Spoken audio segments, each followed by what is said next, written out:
Pozdrav svima ljudi, dobrodošli u moj klip. Danas ću vam pokazati kako skinuti Clash of Clans. Uđite u toj prodavnicu.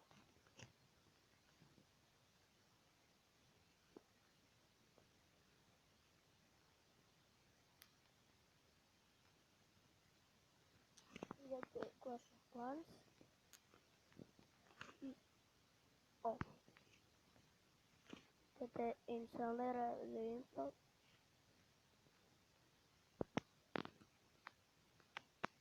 I to će vam skinuti, ali ja neću, pošto neću ja to igrati i zato. Ako vam se svide ovaj klip, lajkujte, šerujte, subscribeajte i vidimo se u sljedećoj epizodi. Ćao!